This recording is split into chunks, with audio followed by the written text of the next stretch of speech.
tatanungin mo? Ha? Magpaliwanag ka! Sinasabi mo bang ako yung kumuha ng petty cash na yon? At bakit hindi? Nandun sa logbook yung pangalan mo, Juliana. Ikaw yung huling pumirma. Sir, excuse me lang po. Nakita ko po kasi si Juliana kanina. May hawak po siyang envelope. Nilagay niya po sa bag. Ano? Hindi ko ginawa yon. Ay, Juliana! Napakasipag mo talaga, no? Hello, Shai. Yung ginagawa mo dito? Dito lang naman ako magtatrabaho, naglilibot-libot. Nakita kita, naggagawa ka na naman ng mga files. Ang sipag-sipag mo talaga, no? Ano ka ba, Shai? Tinatry ko lang naman tulungan yung kuya ko na si Jay. Ah! Oo nga pala. Boss pala natin, kuya mo. Lagi kang, napagkakatiwalaan ni boss? Ano bang gusto mo sabihin? Wala naman. Nagsasabi lang naman ng totoo eh. Ikaw ang laging nakikita eh. Sinasabi mo bang nagsiselos ka sa akin dahil ginagawa ko yung trabaho ko? Wala naman akong sinasabing ganyan.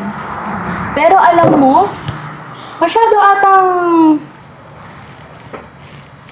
nakakaano si Sir, no? Kasi ikaw ang laging pinagkakatiwalaan. What if biglang may mawalang pera? Ikaw ang sisisihin. Shai, ano sinasabi mo? Wait lang, excuse me.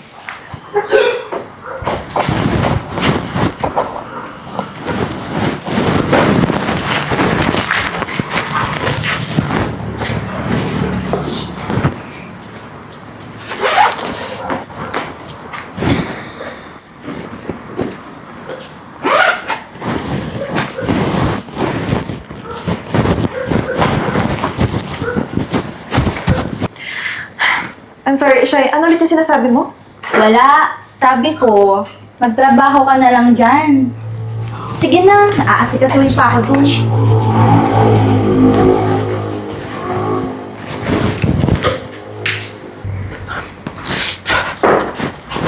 Juliana, ipaliwanag mo yan. Ha?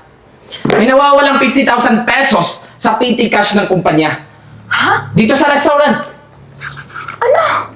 Paano nangyari yun?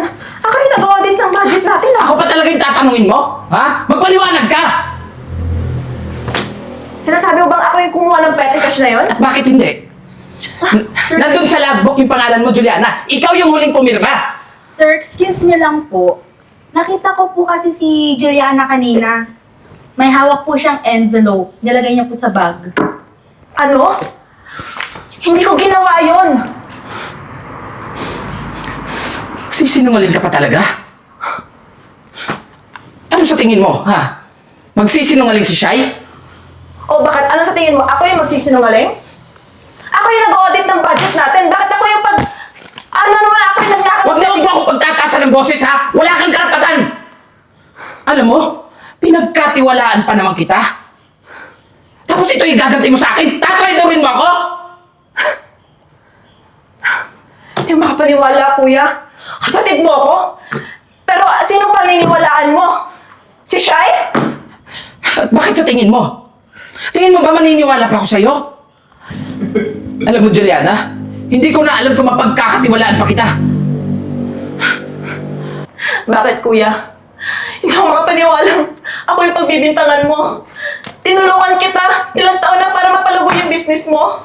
Yun na nga, Juliana. Ilang years ka nang nagtatrabaho dito. So, it means, alam mo yung pasikot-sikot dyan sa petty cash na yan. Ano? Ilang taon mo na itong ginagawa? Alam mo, kaya pala nauubos yung mga stocks natin pero wala tayong benta. Dahil yun nanakaw mo. Ang kapal na mukha mo, kuya. Bakit? Sino ba yung kasama mo na nagsisimula ka pa lang dito, ha? Sino yung tumulong sa'yo magpalago, di ba ako? Wala kang karapatang sagot-sagutin ako, ha? Tandaan mo, wala ka sa posisyon mo kung wala ako. Bakit? Tingin mo ba, mararating mo lahat ng to, lahat ng meron ka, kung hindi ka nakapagtrabaho dito? Alam mo, dun ka sa kalsada na babagay. Doon ka sana pupulutin kung wala ka dito. Sige, kuya. Total, wala naman pala akong lugar sa resto mo. Aalis na lang ako. Tignan natin kung lalago pa yung restaurant mo nang wala ako. Talaga? Sige, umalis ka. Tingnan natin kung saan ka pupulutin. At huwag na huwag ka nang magpapakita sa akin ha. Huwag na huwag ka nang babalik dito dahil wala ka nang mapapala sa akin. At talaga, hindi mo na ako makikita dito.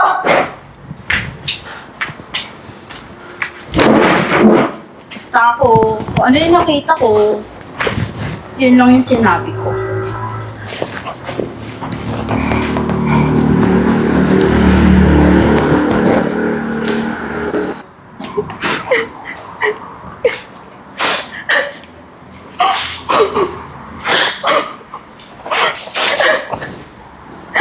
Ano nangyari sa'yo, ate? Ba't ganyan yung tsura mo? Yung kuya mo, pinagbintangan ako mangnanakaw. Hindi niya ako pinagkitawalaan. Ha? Magagawa ba yun ni kuya? Hindi pwede yan, ate. Hayaan mo na.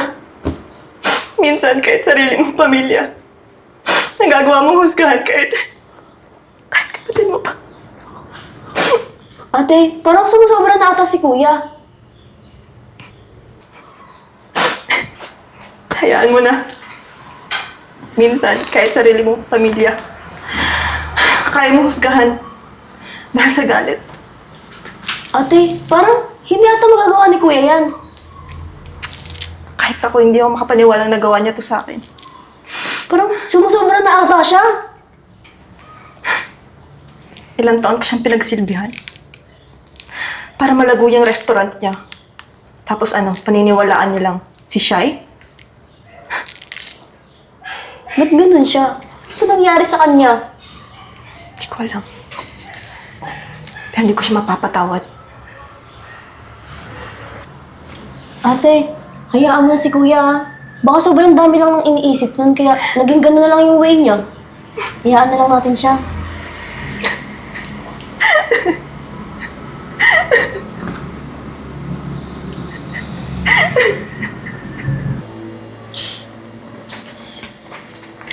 Ay, sir, ito na po pala yung report na ginawa ko. Ako na pala yung nag-ayos lahat simula nung nawala si Juliana. Alam mo siya, maraming salamat Kasi kahit nawala na dito yung kapatid ko, dito ka para umalalay dito sa restaurant ko. Huwag ka mag-alala kasi dadagdagan ko yung sahod mo. Tsaka pala, ayos na yan. Tsaka pakiasikaso na rin ng mga stocks natin yung inventory nun kasi kukunin ko. Yes po, sir. Thank you Sige. po.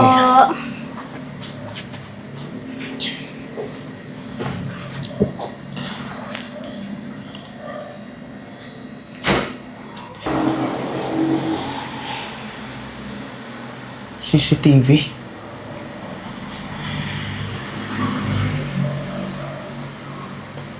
Sandali.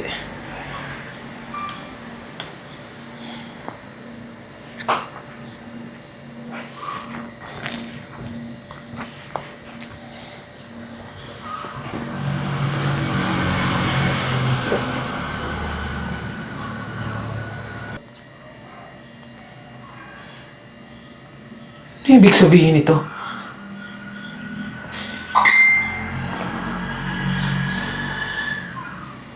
Walang kasalanan ng kapatid ko.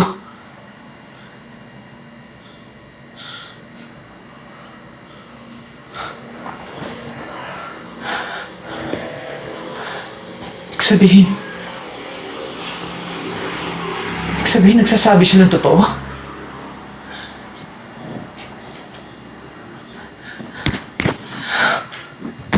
Itong ginawa ko.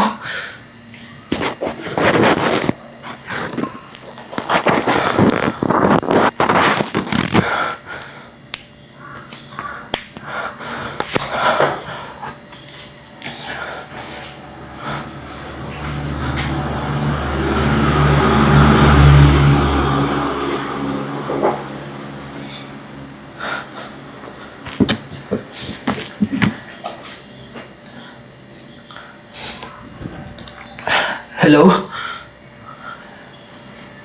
Oh, Rika. Bakit? Ano?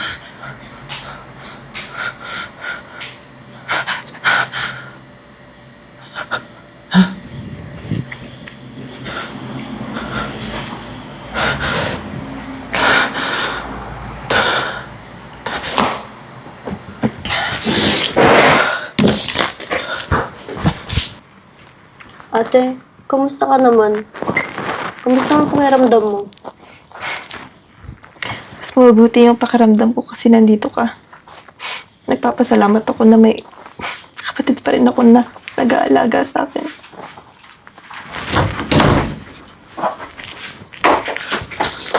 Ano nangyari? Alam mo kuya, nang dahil sa'yo si ate nang problema. Tignan mo yung pakiramdam niya. Hindi na maging maayos. Juliana. Alam ko na yung totoo. Alam ko na wala kang kasalanan. Sorry. Sorry kung nagpadalos-dalos ako sa emosyon ko. Hindi ko inalam lahat. Hindi ko inalam kung ano talaga yung totoo. Nadala lang kasi ako eh. Buong akala ko ikaw yung nangloko sa akin. Ngayon alam ko na kung sino talaga yung totoong may kasalanan. Si Shai. Dahil nakita ko sa CCTV ko ano yung mga kalokohang ginagawa niya.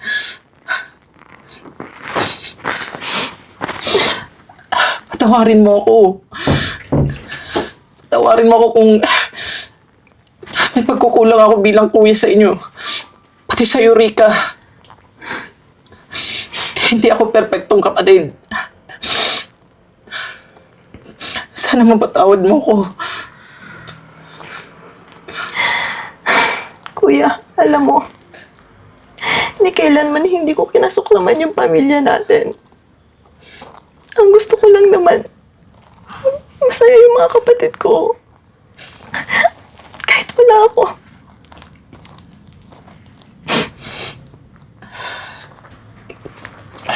Huwag kang mag-alala. Dahil hindi ko ito tolerate yung ginawa ni Shai. Tuturuan ko siya ng leksyon. Jay, Juliana.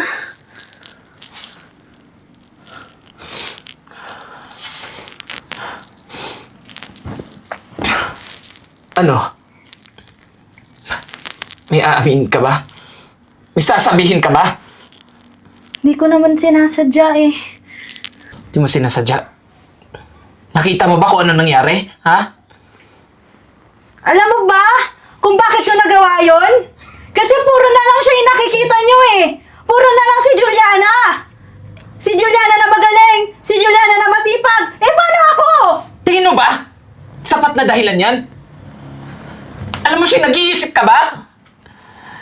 Pinagbibintangan mo yung taong wala namang kasalanan. Bakit? Porket siya yung magaling? Nagtatrabaho din naman ako ng marangal ah. Nagtatrabaho ako ng maayos. Si wala akong kinakampihan dito. At wala akong pinapaboran. Pantay-pantay yung mga trato ko sa inyo. Sa tingin mo lang yon. Sa tingin mo ba tama yung ginawa mo? Sa tingin mo ba? Tama lang na ako lang yung nahuhuli? Ako yung laging nasa baba? Alam mo, Shai, kung ano-ano kasi pinapasok mo dyan sa kokote mo eh. Kung ano-ano yung iniisip mo. Bakit, ha? Tama ba yung ginawa mo sa kanya? Tama ba na idiin mo siya sa kasalanan hindi niya naman ginawa? Di mo ako naiintindihan eh. Di niyo ako naiintindihan eh. Pamilya tayo. Hindi ba dapat tayo nagtutulungan? Hindi yung nagsisiraan tayo, Shai. Hindi tayo ganyan pinalaki ng mga magulang natin. Alam mo, hindi ko ito tolerate lahat ng to. Hindi ko hahayaan na patuloy ka magiging ganyan. Pati kapatid natin inaabuso mo. Siguro nga dapat maturuan ka ng leksyon eh. Ang dapat sa'yo, makulong.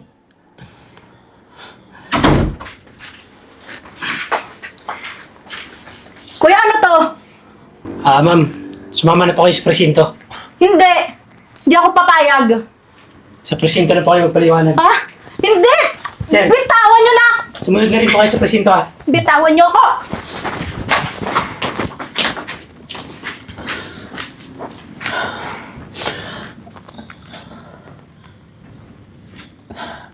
Juliana, sana mapatawad mo ako, ha? Alam niyo, hindi ko gustong gawin to sa kapatid niyo, pero kinakailangan na maturuan siya ng leksyon. Kasi mali naman talaga yung ginawa niya, eh. Dahil sa kanya, kaya tayo nagkakagulo. Kaya nagkakaganto tayo. Pinapatawad na kita, kuya. Pero sa susunod, sana alamin mo muna yung mga bagay bago ka magalit. Nang wala ka nasisirang relasyon. At ang tiwala. Sana, hindi mo basta-bastang nasisira. Tama ka.